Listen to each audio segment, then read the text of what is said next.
Welcome back to WRX Garage, everyone. Today we're going to be trying to do our absolute best to answer the age-old question: what's the difference between COBB's off-the-shelf tunes, their 91 and their 93? So, as you guys know from one of our last videos, I got the COBB access port, and I have been running the Stage 1 off-the-shelf tune, so no intake. With the 91 octane tune. I have been running 93 gas, and we've been curious about what the biggest differences are between 93 and 91. First off, we're going to be looking at performance. We're doing a little bit of butt dynoing, see if we can see any kind of difference. I have a nice long trip today, so I'll be able to, I think it's about 200 miles over the next 2 days, 250 miles over the next 2 days. So we're going to be running the 93 tune for that entire trip. It's a good combination of back roads, you know, stop and go traffic. I'll do some nice long highway pulls, hit peak boost a couple times just to see if there's any difference. And then we're also going to be looking, of course, at knock. The main reason I chose the 91 tune with the 93 octane is for knock protection and that added knock protection. And we're going to see if there's any difference in our knock feedback, our find knock learn on the actual gauge throughout the entire trip, because we'll be able to see the minimum, maximum through that entire drive with the 93 tune. So stay tuned, and we'll get back to you guys in a second with a little update on if there is any difference. All right, guys, so just flashed it with 93. As you guys can see, what I'm going to be doing here is switching over to trip B and resetting that so we can see exactly how many miles I get on the 93 tune. Let's see on the access port here. We'll go to tune, and as you guys can see, show current map. There it is. There we got the real-time 93 octane stage 1. So let's drive around for a bit. We'll do the full trip. I'll do about halfway. I'll give you guys an update, and yeah. Just about to hop on the highway here. I got the nice long drive, so always remember to make sure you guys are topped off on gas.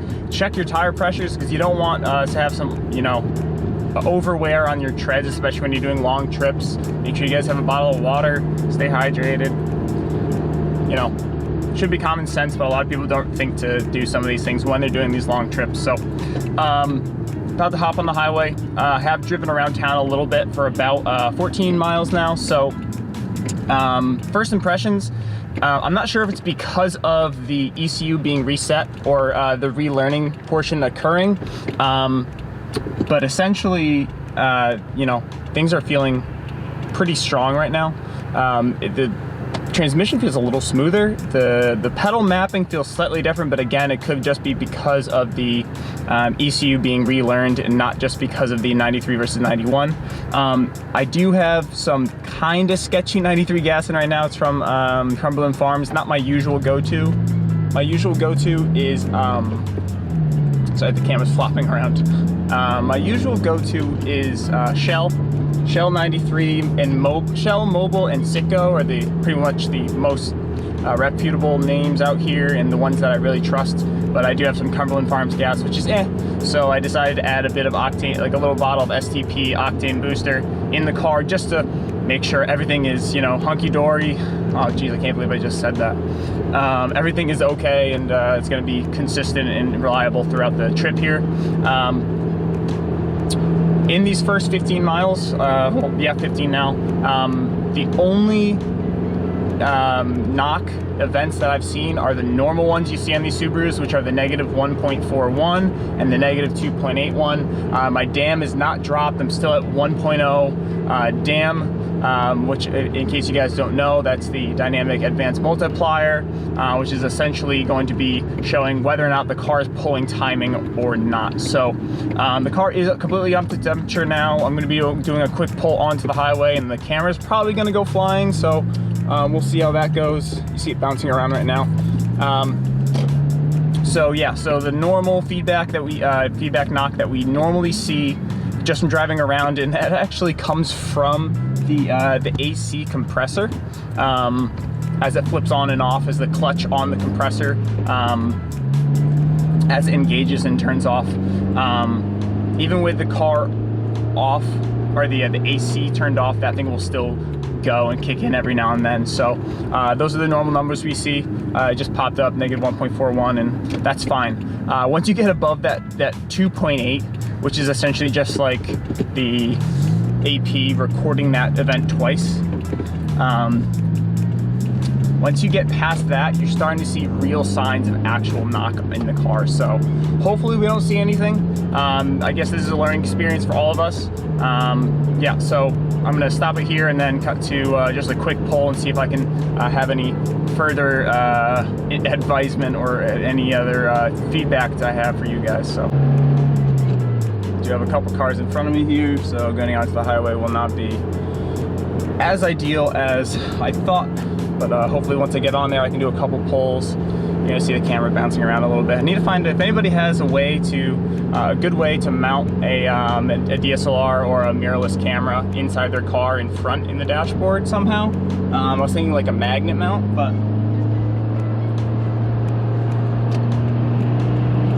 got a little bit of space here. All right, nice third gear pull.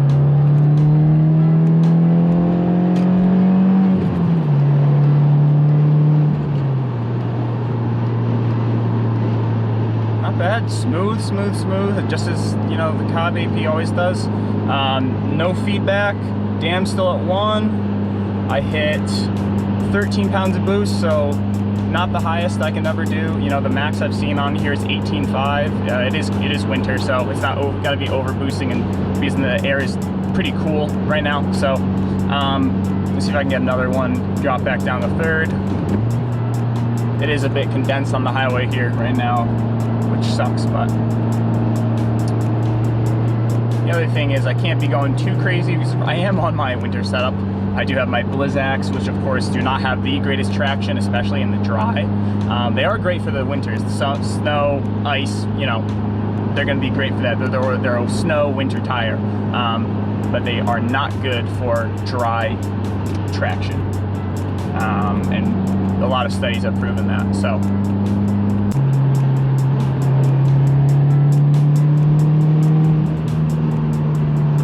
there we go, 19.4. Green across the board still.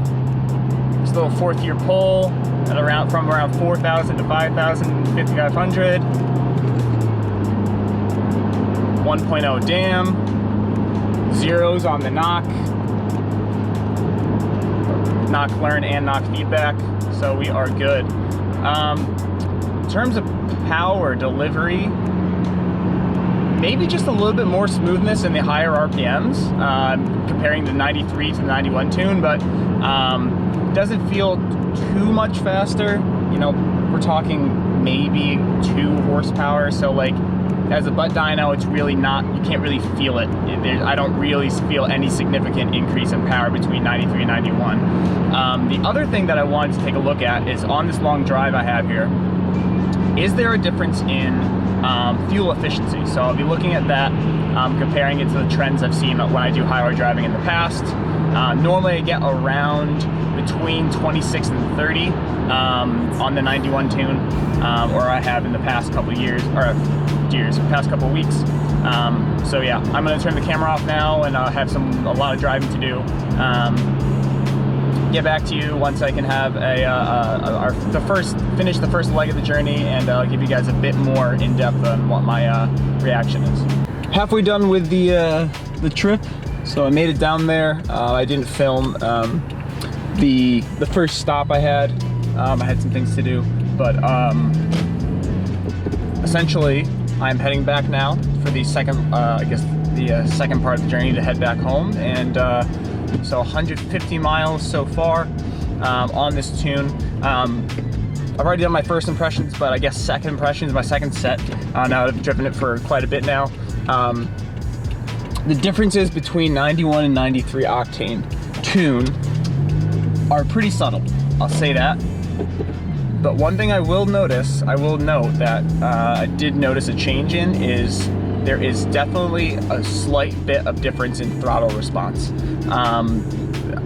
It feels like the 93 tune, especially when you're in high RPMs, or if you're in essentially if you're in lower RPMs, the throttle response feels slightly better, a little faster. The car feels like it, you know, wants to get up and go. So if I'm cruising in 6th gear, you know, going maybe 70, 75, and I need to bump it up a little bit, the car doesn't hesitate. It doesn't feel as sluggish, you know, when you're in, you know, anywhere between 3,000 to 4,000 RPMs when you're not really spooling the turbo too much. It just feels like a little bit better. It does feel a tiny bit smoother as well on shifts for some reason. I'm not sure. It could be a placebo effect, but a quick check-in on the our stats here. DAM still at 1. I have not seen DAM drop a single time throughout this trip, which is great. Knock feedback and knock learn, just the normal stuff. I haven't even seen negative 2.81. I've only seen negative 1.41, which is just the AC compressor knock, which is the normal. So that's really great. Yeah, very happy. 93 tune, you know, for the purposes that we're using these tunes for, which is the drivability of the car, increasing the drivability, there isn't that much difference between them. I don't think, ooh, there's a branch in the road. I don't think that, you know, the extra knock, I think the extra knock protection is worth it in going for the 91 versus 93. I don't think the 93 tune really poses as much of an advantage, you know, that much of an advantage to where it'd be worth it to really run it non-stop. I will say the fuel efficiency actually seems slightly better with the 93 tune, and you know, not much, but an average on the same trip. I've done this trip a couple times now. It seems like it's about 1 to 2 miles per gallon better. I mean, that could be, you know, there's a lot of factors that go into that, you know, wind speed and, you know, how much weight I have in the car and things like that. Or, but the other thing I have to consider is I do have my winter tires on, and my stock wheels, which are a lot heavier, and they probably don't have as much eco efficiency, I guess you could say. So, yeah, I guess I'll wrap this up once I get back and with my final impressions. All right, guys, I'm finally home. About 250 miles later. It's been a long drive and I'm very tired, but just wanted to give you guys my last final impressions on what I think about the differences between the 93 COBB OTS and the 91 COBB OTS. I did run normal wastegate for both of these. I hit max boost a couple times right around 19.5. It was over boosting because the air temperatures were a little bit warmer. It's not super cold out right now. So I was hitting my target boost fine. Car feels great, super smooth.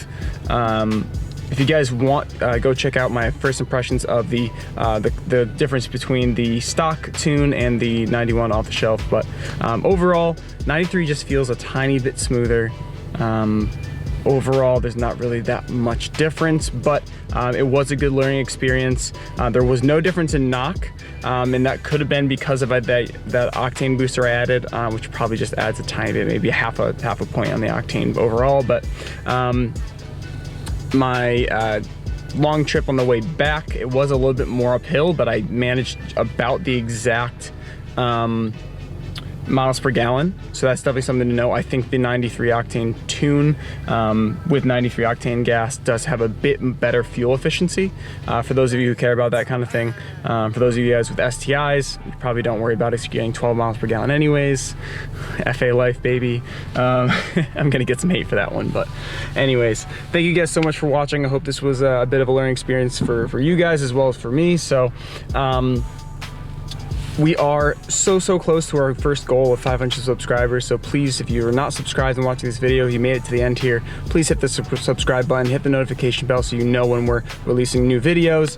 Once we hit that the first goal of 500 subscribers, we are doing a giveaway video, and for those of you watching our videos consistently, you're probably pretty sick of hearing that from us, but once we hit 500, we're going to be starting that giveaway.